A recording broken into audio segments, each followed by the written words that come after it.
नमस्कार दोस्तों, आज हम लोग गंगा नदी तंत्र के बारे में अध्ययन करेंगे। गंगा नदी तंत्र होता क्या है? तो गंगा नदी तंत्र में हम ये समझेंगे कि गंगा नदी कितने नदियों के मिलने से ये गंगा नदी तंत्र बनता है। सबसे पहला हम लोग गंगा नदी तंत्र को पढ़ने से पहले ये समझेंगे कि गंगा नदी आखिर में निकली कहाँ से। तो एक सतोपंथ एक हिमानी है, हिमनद है। इस हिमनद से एक धौली गंगा करके नदी निकलती है और उत्तराखंड का एक जगह है जो नाम है उसका बद्रीनाथ। बद्रीनाथ से निकलती है विष्णु गंगा। ये दोनों जो नदी आपस में जब मिलती है तो इन नदी के संगम को हम लोग विष्णु प्रयाग के नाम से जानते हैं। और यहीं से इन दोनों नदी के संगम के बाद जो आगे इनका नाम परिवर्तन होकर अलकनंदा पड़ जाती है।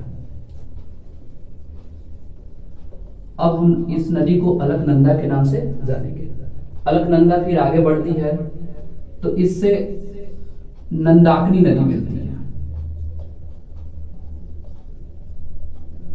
और ये नंदाकिनी नदी जब मिलती है अलकनंदा में तो इस नदी संगम को हम लोग नंद प्रयाग के नाम से जानते हैं।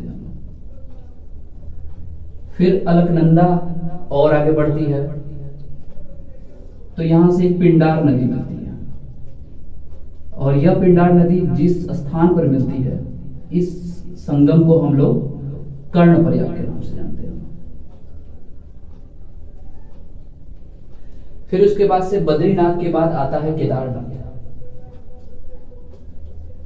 केदारनाथ से हमको एक नदी निकलती है जिसका नाम है मंदाकिनी नदी। और ये मंदाकिनी नदी जब अलकनंदा में मिलती है तो ये जो संगम स्थान बनाता है जिसका नाम पड़ता है रुद्र प्रयाग। फिर अलकनंदा और आगे बढ़ती है तो गंगोत्री से एक नदी निकलती है जिसका नाम है भागीरथी। और जब भागीरथी मिलती है तो इसके संगम को हम लोग देव प्रयाग के नाम से जानते हैं।